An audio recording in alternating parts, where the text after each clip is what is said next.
when will the long table be set? I don't know yet. Alfredo isn't very specific either. But I understand that Esperanza wants it to be next month. Why is it not a bit more decided? I wonder. He's over 30, is not? And still bachelor? Esperanza must be tired of waiting. He does not seem to be in a much of a hurry either. How can a woman be in a hurry when the man does not hurry her? Do you remember how much in love he was? In love? With whom? With Esperanza, of course. He has not had another love affair that I know of.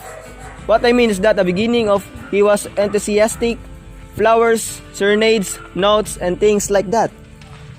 What do you think happened? I suppose long engaged people are like that. Warm now, cool tomorrow. I think they're often cooler than warm. The very fact that an engagement has been allowed to prolong itself argues certain placidity of temperament or of affection on the part of either or both. That face you are speaking of is natural love for a beginning. Besides, that as I see it, was Alfredo's last race of escaping youth.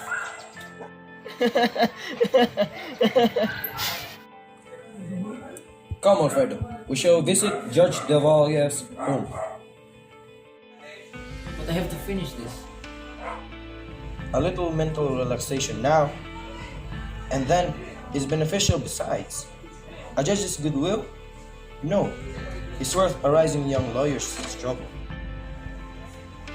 Well, I guess.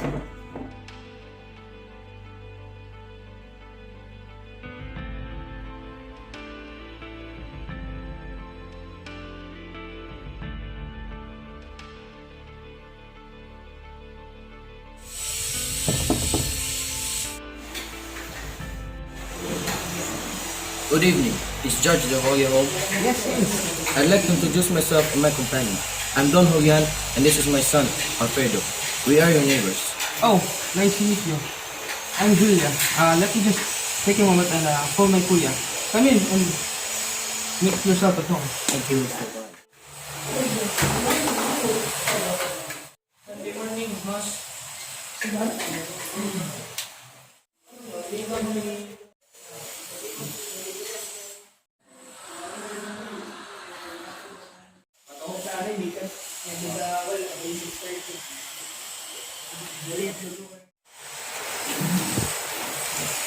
What a pleasant surprise, Mrs. Salazar. Good evening, Mr. Devalier. I hope we are not interrupting you. Not at all. By the way, this is my son, Alfredo. A lawyer, I presume. Yes, I am. Would you mind a little chat with me in the dining room? Anything you prefer. Okay. Would you like anything to drink? A bottle of cerveza, maybe. That would be nice. Oh, Adela, can you fetch us a 2 glass of wine, please?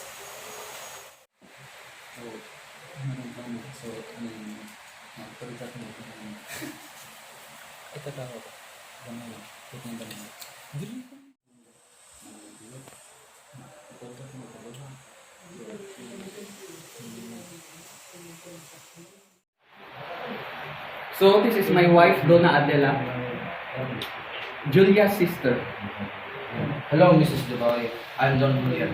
It's a pleasure to meet you, Mrs. Salazar.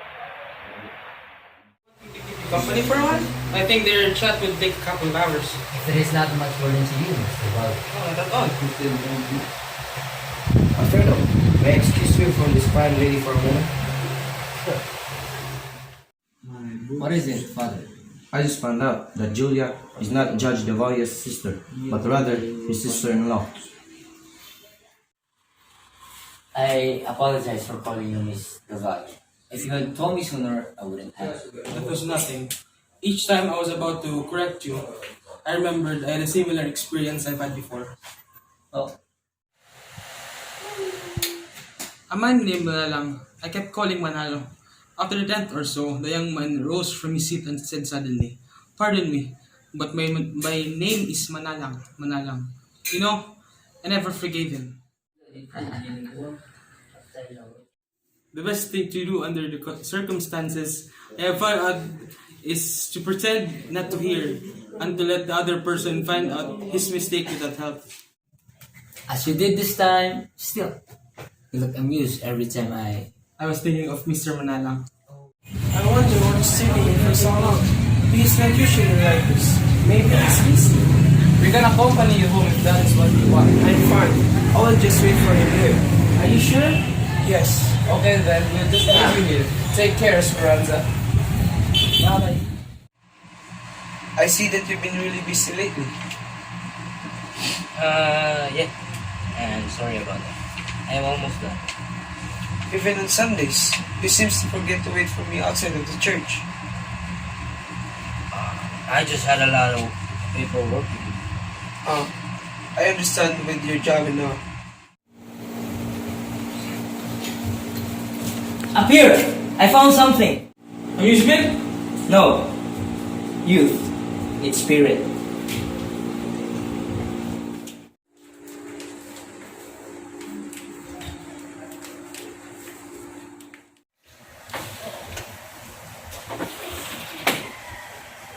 Are you so old? And hard desire. Down there, the road is too broad. Too trodden by feet to barren of mystery. Mystery. That's so brief. Not in sound. Like you. You know me for a few weeks, so that mystery. I could study you all my life and still not find it. So long. I should like to.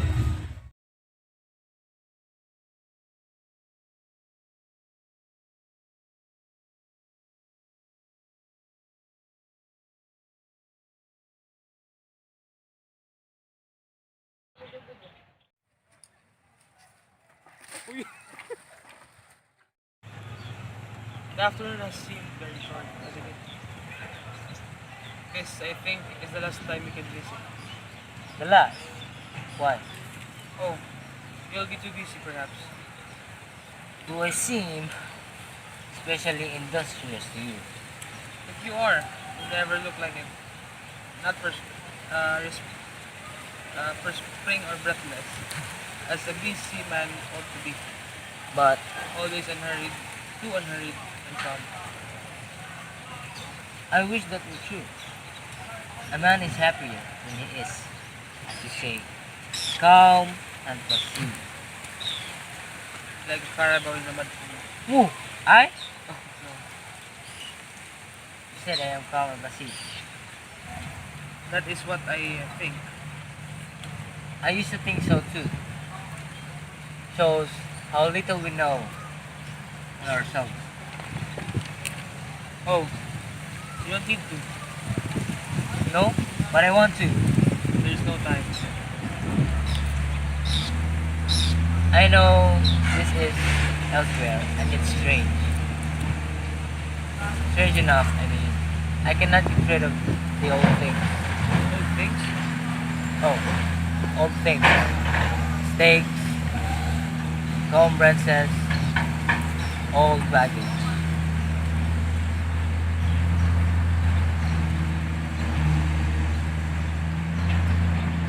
Right.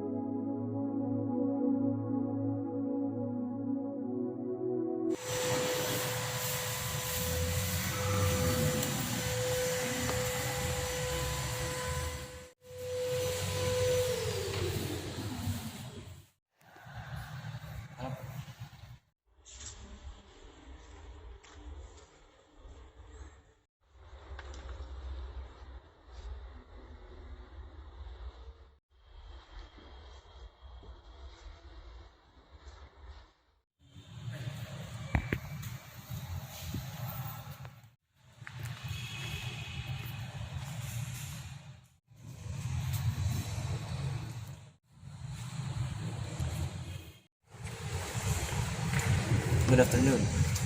I had been thinking all this time I've been gone. No, my sisters asked me to stay until they're ready to go. So, the judge is going? Yes. Mr. Salazar, I wish to congratulate you For what? for your approaching wedding. I should have offered congratulations long before. But you know, mere visitors are slow about getting the news. Are weddings interesting to you? And they are of sense, yes. Would you come if I ask you? When is it going to be? May. May. They say it's a month of happiness. They say.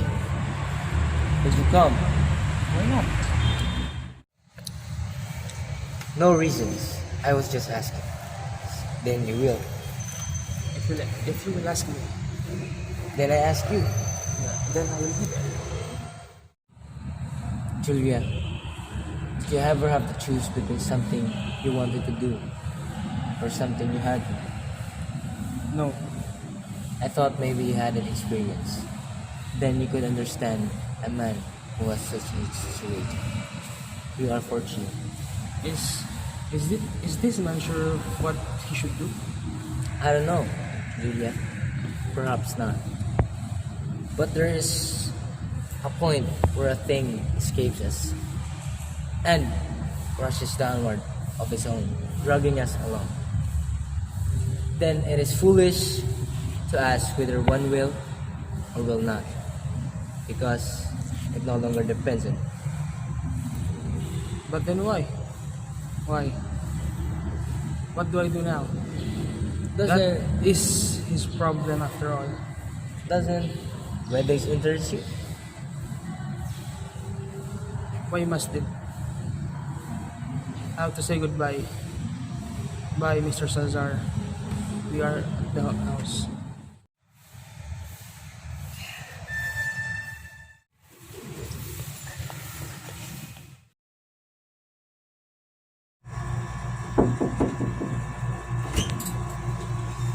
Oh, you are home. Have you heard the news about Calista? Well, what of it? She's not married to him. Besides, she had thought of us. Nanay practically brought her up. We never thought she would be turned out bad. You are very positive about her badness. But do you approve No, of what she did? all I say is that it is not really necessarily wicked. Why should it be? You talk like an immoral man. I did not know that your ideas were like that. My ideas. The only test I wish to conduct is to apply a test of fairness. Am I injuring anybody? No. Then I am justified in my justice and my conscience. Living with a man to whom she is not married. Is that it? It may be right. And again, it may be not. She has injured us. She was ungraceful. The trouble with you, Esperanza, is that you are... Why do you get angry? I understand you at all. I think I know why you have been differently to me lately. I am not blind or deaf. I see and I hear what perhaps some trying to keep from me. Why do you speak up, frankly, before it's too late? You need not think of me and of what people say. Yes, yes, yes. One tries to be fair, according to his light. But it is hard. One would like to be fair for oneself first. But that is too easy to one does not dare. What do you mean? Whatever shortcomings and no doubts, there are many in your eyes. I have never gone out of my way, of my place, to find a man. Esperanza, you suppose If you mean you want to take back your words, if you're tired of why don't you tell me? Are you tired?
Instead of going with the policeman who fetched him to go to the Bigrada Samui's house, he stayed in the boat instead. He then thought of searching for Julia Sala's house. Deep inside, he knew he would find it.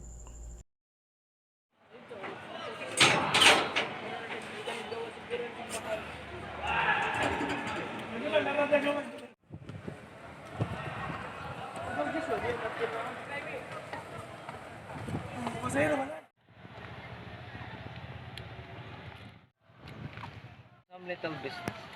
Aren't you coming up?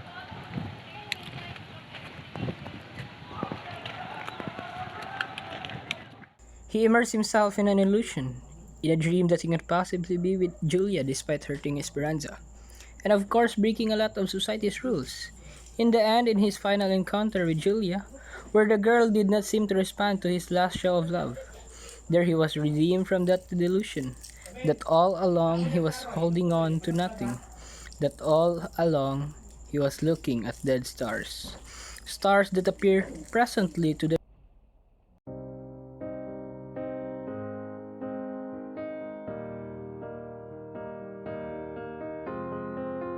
I will run, I will climb, I will soar. I'm undefeated. Oh, jumping out of my skin, pull the cord. Yeah, I believe it. Oh, the past is everything we were. Don't make us who we are. So I'll dream until I make it real, and all I see is stars. It's not until you fall that you fly. When your dreams come alive, you're unstoppable. Take a shot, chase the sun, fly